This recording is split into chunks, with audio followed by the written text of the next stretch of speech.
The alien delegation landed in the middle of a thunderstorm, not the best first impression Earth had to offer. Lightning cracked across the sky as the descending ship kicked up debris from the tarmac of the temporary landing site outside New Houston. The rain pounded against the reinforced observation dome where Nolan Reed stood in a soaked windbreaker, arms crossed, muttering to himself. Of course it storms the day they show up. The ship was long and matte black, shaped like a gliding stingray with no visible seams. As the landing gear extended and hissed against the wet concrete, a ramp deployed with a smooth, mechanical sigh. A moment later, the alien leader emerged. He was tall, nearly 7 feet, robed in something between metal and silk that shifted color depending on the angle. His skin had a pale, translucent sheen, and his eyes were deep-set, reflective like oil on water. 2 aides flanked him, shorter but dressed similarly. Nolan stepped forward, brushing rain off his forehead. He recognized the leader from the diplomatic briefings, Supreme Arbitrator Virial of the Syxari Coalition. The Syxari had arrived just 6 months prior with the kind of calm confidence that said, "We've been watching you for a while." They weren't overtly hostile, but they weren't warm either. They didn't smile, nod, or clap backs. They requested, they evaluated, and now they wanted shelter. Virial's voice was smooth but layered, like 2 people talking at once. "We require a storm-proof structure, immediate construction. Conditions on your planet are volatile." Nolan blinked. "Storm-proof. Like rain and wind, rain, wind. The sky discharges electricity. This is not acceptable. We anticipate being here for 3 cycles. We demand protection." Nolan adjusted his stance. "I mean, we've got bunkers, reinforced housing. Underground facilities." Virial tilted his head slightly, unimpressed. "We do not burrow. We are not rodents." "Right. Okay, no burrowing." The diplomat beside Nolan, a woman in a soaked Navy suit, leaned in. "Mr. Reed is a civilian engineer with experience in rapid deployment structures. We believe he's best suited to oversee your request." Nolan shot her a look. "I build things, not palaces." "You will build this," Virial said, "or we will find someone who can." Nolan met his gaze. "Then I guess I better get started." The next day, Nolan stood in a hangar the size of a football field, staring at a blueprint that didn't exist yet. "You said storm-proof," he muttered to himself, dragging a hand through his hair. "You didn't say hurricane-proof, lightning-proof, or alien-proof." He had a team of 20 engineers, several Syxari observers, and a blank slate. The aliens had provided a list of requirements: structural integrity against Category 5 storm systems, resistance to electromagnetic surges, no underground components, and most baffling buoyancy. "They want it to float?" Nolan asked during the second briefing. Virial didn't blink. "Yes." "Why? In the event of tectonic instability, if your continents shift or collapse, we must remain above." Nolan stared. That's not how continents work." Virial did not respond, and so the Floating Fortress project began. It wasn't called that officially. The paperwork listed it as Syxari Temporary Shelter 1. But among the crew, the nickname stuck. The construction site was relocated to the Gulf Coast, where the waters were calmer. Massive pontoons were brought in, steel frames designed more for oil rigs than housing. Nolan spent the first 3 days in a tent, sketching designs by flashlight while tropical rain pelted the canvas. "Why not just land your ship on the ocean and stay inside?" he asked Virial during a site inspection. "Our ship is a vessel of travel, not of habitation." "We do not sleep in our boots." "Do you even sleep?" "Not in the way you understand." Construction began slowly. Materials had to be flown in from multiple countries. The Syxari insisted on a zero-carbon footprint, which meant solar, wind, and thermal power. Nolan's team installed turbines, floating panels, and a closed-loop water system. The floating base expanded in hexagonal modules, each one sealed and self-leveling. Virial walked the decks every morning, inspecting progress without speaking. Nolan stopped trying to impress him after day 5. Then the first accident happened. It was mid-afternoon when a crane swung too fast. The wind caught it, tilted the load, and a half-ton steel beam fell from 20 feet. One of the engineers, a guy named Caleb, tried to jump clear, didn't make it. The beam clipped his leg and he went down screaming. Nolan sprinted over, dropped to his knees and yelled, "Don't move him." Blood soaked through Caleb's jeans. His shin was bent at a wrong angle. Nolan pulled off his jacket and pressed it against the wound while another engineer radioed for the med team. Virial stood nearby, watching. "He will be replaced," the alien asked. Nolan looked up, face taut. "He'll be treated. He cannot work. He's not a cog." "He's a person." Virial's eyes shifted slightly. "You respond emotionally. That's what people do." The med team arrived and took Caleb away. Nolan didn't sleep that night. The next morning, he added extra safety protocols and personally inspected every crane. By week 3, the floating structure had a central dome, 4 auxiliary pods, and a reinforced lightning rod taller than anything else on the sea. The Syxari installed their own system's strange humming pylons and translucent panels that reacted to atmospheric pressure. One evening, while checking the buoyancy compensation units, Nolan noticed a Syxari technician removing human-installed bolts and replacing them with alien components. "Hey," he shouted, "you don't touch those without clearance." The technician paused, then continued. Nolan climbed the ladder, grabbed the tool from the alien's hand and tossed it into the sea. "You compromise that system, we all go under." The technician hissed a reply in Syxari and walked off. 10 minutes later, Virial arrived. "You assaulted my technician. I stopped him from sinking us. He follows superior design." Nolan pointed to the floating deck. "That superior design doesn't float. Mine does." Virial didn't argue. He just walked away. By week 5, a tropical storm formed in the southern Atlantic. The meteorologists said it wouldn't touch the Gulf. It changed direction the next day. Nolan watched the radar with clenched fists. "We're not done yet. The south wing isn't sealed. If that storm hits, it will hit," said Rima, his lead structural engineer. The team worked 24 hours straight. Rain started falling the following evening. By midnight, the winds were howling and the sea rose. Virial observed from the central dome. "You have one chance to prove your species can adapt." Nolan stared at the storm outside. "We don't adapt because we're told to. We adapt because we have no other choice." The first wave hit just before dawn. The fortress creaked but held. Waves crashed over the lower decks. The wind screamed like a freight train. Power flickered, then stabilized as the backup turbines kicked in. One of the solar arrays ripped free and vanished into the sea. Nolan stayed awake through the entire thing, soaked in sweat and seawater, barking orders, checking seals, adjusting ballast. By morning, the storm passed. The fortress still floated. Nolan collapsed on a bench, exhausted beyond words. His arms shook and his knees ached, but they'd done it. Virial entered the control room. The structure performed adequately. Nolan laughed once, bitter and tired. "That's your version of a compliment. It survived." "That is sufficient. I'll take it." Virial paused at the door. "We may request additional units in the future." Nolan didn't look up. "Next time, bring your own wrench." 2 weeks after the storm, the air smelled like rust and salt and burnt insulation. Nolan Reed sat with his boots dangling off the edge of the central deck, a wrench in one hand and a cracked breathing mask in the other. Below, the ocean rolled in lazy swells, deceptively calm after nearly swallowing them whole. The damage had been extensive. 2 hull panels warped, 6 solar modules useless, and the western buoyancy regulator beat half to death by the waves. But the structure still floated, and the Syxari were still here. That counted for something.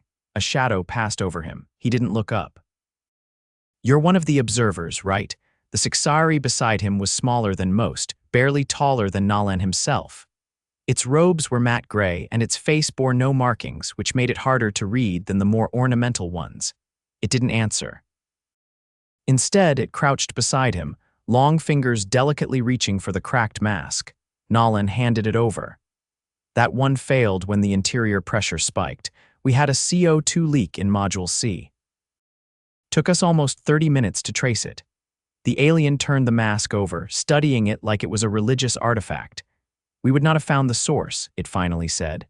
Its voice was thinner than Virial's, almost flat, like dry leaves scraping glass. "No offense, but I figured that much."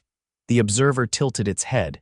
Your components are not standardized. Your repairs are improvisational. How do you track your own modifications? Nolan tapped his temple. Memory, notes, sometimes color-coded tape. The Syxari stared at him. You mean literal tape?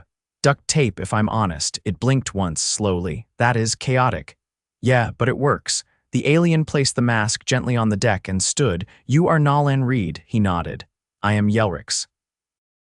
I have been assigned to review your internal systems. So, an auditor. I do not understand that term. Means you're here to tell me everything I did wrong. Yelrix considered that. Yes, Nolan sighed and stood. Then let's get you started with Module B. Just don't touch anything unless you want a loose wire to teach you about human voltage. They walked the length of the catwalk toward the module. The floating fortress creaked and shifted beneath them, not dangerously, but enough to remind Nolan they were still only guests on the ocean's surface. Inside Module B, the air was dry and warm, thanks to a makeshift heating coil Nolan had rigged from salvaged engine parts. The lighting flickered briefly as they entered. Yelrix's gaze followed every cable, every junction box. These conduits are unshielded. Yep, they are exposed to both salt and condensation. Also, yes, this is unacceptable. Then it's a good thing I'm not asking for your approval. Yelrix walked slowly through the room, pausing at a mounted breaker box. You could die from this. Already did once, Nolan muttered. Got zapped rewiring the turbine relays last week. Knocked me out cold. This is not humorous. Wasn't trying to be, just another Tuesday. Yelrix turned, its expression unreadable. You treat injury as routine. For us it is. Explain. Nolan pulled up a stool and sat. Human bodies break, a lot. Bones snap, lungs collapse, organs go haywire, but we've been patching ourselves up long before we figured out how to fly. Our EMTs carry bags heavier than your air recyclers, and our surgeons have fixed things no one should survive. You want to understand us, start there. Yelrix folded its arms. You degrade, and yet you persist. That's the game. There was a pause. Then, I would like to examine the heating coil. Just don't lean on it. It's held up by 2 screws and a prayer. Later that evening, Nolan was in the makeshift infirmary, which was actually a converted storage pod labeled hydraulic spares. Caleb was propped up on a cot, his right leg encased in a polymer brace. His face was paler than usual, but his eyes were alert. You ever think about switching careers? Nolan asked, pouring antiseptic over a set of tools. I was thinking underwater basket weaving, better hours. They worked in silence for a while. Nolan adjusted the brace, checked the swelling, and replaced the dressing. The wound had healed surprisingly well, considering the initial trauma. You ever seen Syxari medicine? Caleb asked, not up close. They came in while I was out, scanned me with this thing that looked like a tuning fork. Then left without saying anything. Sounds about right. Caleb winced as Nolan shifted the brace. Do you think they even care? Not the way we do, but they're not cruel, just clinical. They ever offer help? No, and I don't plan on asking. Caleb lay back. You know what's weird? What isn't? I've been reading some of their data logs. They've got records going back thousands of years, but nothing about improvisation. Like if something breaks, they just replace it. They never fix. Nolan leaned against the counter, arms folded. Explains a lot. They build for permanence. We build for survival. Caleb grinned. Guess we're good at duct tape and desperation. Better than being good at giving up. The next morning, Nolan found Vyriel outside the central dome, standing alone at the edge of the platform. The sea mist clung to his robe, and the wind flattened the sleek folds of fabric against his frame.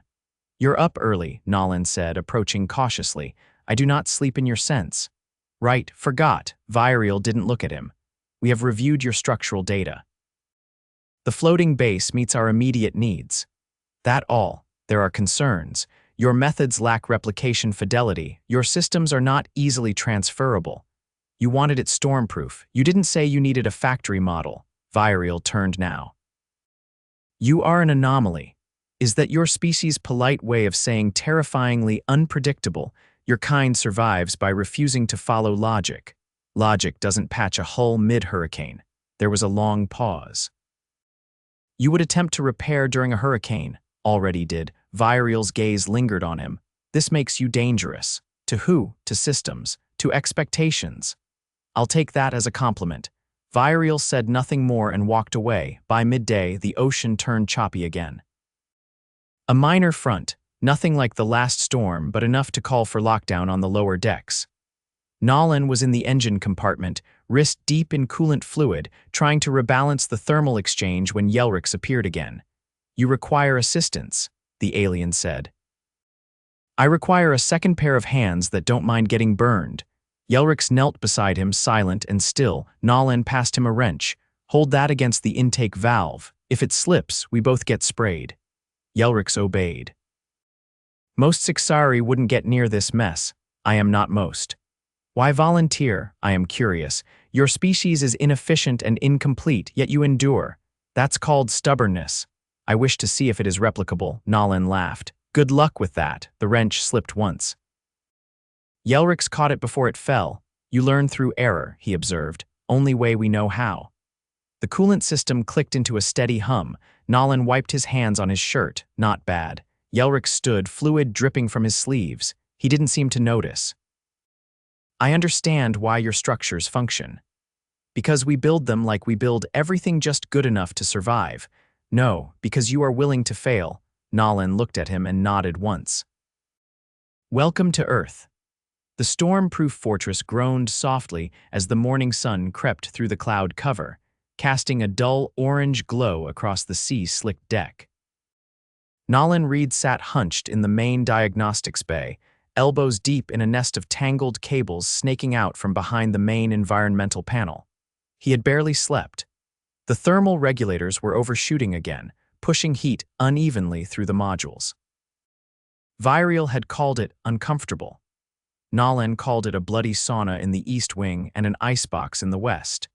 Rima appeared in the open hatch, carrying a dented steel thermos and a roll of insulating tape that had seen better decades. "You forgot to eat again," she said, setting the thermos beside him. "I'll eat when the pressure differentials stop trying to cook half the crew." "You said that yesterday, and the day before. At this point, I think you're just trying to see how much abuse your metabolism can take." Nolan didn't look up. "So far, it's winning." Rima leaned against the bulkhead. "Yelrix asked me what a gut feeling was this morning. I told him it was equal parts intuition and caffeine deficiency." He nodded. "No." He stared at me for 6 straight seconds, then asked if it was contagious. Nolan grunted and pulled a burned relay from the socket. The scorched plastic crumbled in his hand. "I need to get into the backup ventilator shaft. If this thing shorts again, we'll be growing mushrooms in Module D." Reamer wrinkled her nose. "Already are." "Found a patch under the hydroponic rig.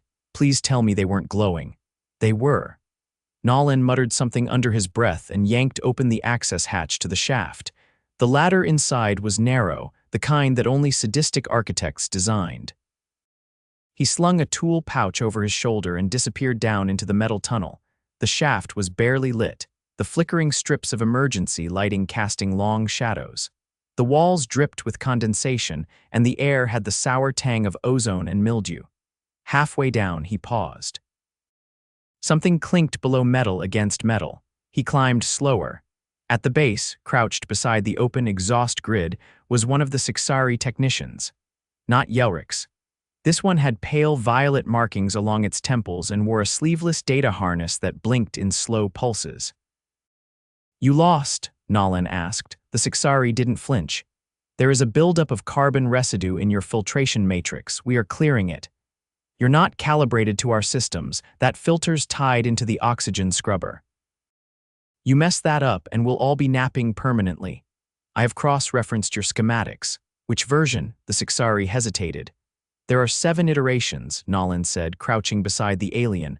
3 of them are wrong, 1 is upside down. The most accurate one still got a note on it that says fix later." The technician stared at him. "You operate with incomplete data. That is reckless." "No, that's normal." "Reckless would be me letting you keep poking around without checking your work." Nolan pried open the side panel and inspected the filter. Sure enough, the Syxari had rerouted the intake, bypassing the moisture trap entirely. "You're venting humid air straight into the processing core. That'll fry our scrubbers by next week." The alien blinked once. That was not the intended outcome. Welcome to the club. He reattached the trap, resealed the housing, and tapped the filter twice to make sure it's seated properly. If you really want to help, ask before fiddling. We've had enough surprises. The alien stood. I will report this to Virial. Tell him we've got mold farming itself in the hydroponics bay. Maybe that'll get his attention. Back in the diagnostics bay, Nolan scrubbed the grime from his hands and stared at the control panel. A red warning light blinked steadily in the corner. Pressure spike in the west ballast tanks, Rima said, not looking up from her console. Again, third time this week. Nolan exhaled slowly. We need eyes on it. I'll grab a suit. No, I'll go. You coordinate with Yelrix. See if he can reroute auxiliary power to the trim sensors. I don't trust the readings anymore. The west ballast tanks were beneath the outer deck, accessible only by crawling through a series of maintenance tubes that had been designed for utility bots, not grown humans. Nolan suited up, clipped on a tether, and descended into the crawl space. It was pitch dark except for the beam from his helmet light, which danced across the condensation's slick walls. The ballast tanks groaned with the slow churn of seawater adjusting to the fortress's movements. He reached the primary valve housing and checked the pressure seals. Nothing immediately wrong. Then he heard the faint hissing of escaping air. He followed the sound and found a hairline fissure in one of the intake joints. Salt crystals had formed around the edge. Found you, he whispered. He patched the crack with a 2-part sealant, waited for it to cure, then flushed the system and watched the pressure normalize. By the time he climbed back up, his gloves were soaked and his back ached. Tank stable, he said to Rima, peeling off the suit. But we need to replace that joint. It's corroding faster than it should. Could be a reaction with the Syxari alloys. Some of them don't play nice with seawater. Figures. A soft chime sounded from the central intercom. Yelrix's voice followed. Report to the dome. Virial has requested your presence. Nolan rolled his eyes. Of course he has. Inside the dome, Virial stood before the central display, hands clasped behind his back. Several Syxari technicians worked silently at nearby consoles. You continue to operate beyond expected tolerances, Virial said without turning. Is that your way of saying thanks? It is an observation. Then observe this. We've got mold in the food bay, a cracked intake valve, and your people are rerouting our systems without telling anyone. Virial finally faced him. They are analyzing failure points. They're causing them. Virial tilted his head, and yet you prevent collapse, because that's what we do. There was a long silence. You have constructed a viable habitat under conditions most species would abandon. Because we don't get to abandon things. We fix them. We adapt. Virial's gaze lingered on him. We have concluded our evaluation. The structure meets our criteria. Nolan narrowed his eyes. So you're leaving? No, we are replicating. We will construct 3 additional modules using your design. Nolan blinked. Wait, you're copying this, we have learned. Your improvisation is not a flaw, it is a pattern of resilience, he frowned. You're saying duct tape and last-minute patches are a survival strategy. Yes, Nolan scratched the back of his neck. I don't know if I should be flattered or deeply concerned. Virial stepped closer. Your species persists not because of perfection, but because of refusal. You do not yield. Nolan looked at the scuffed floor, the patched panels, the humming systems barely holding together. Yeah, he said quietly. We don't yield. Virial turned to leave.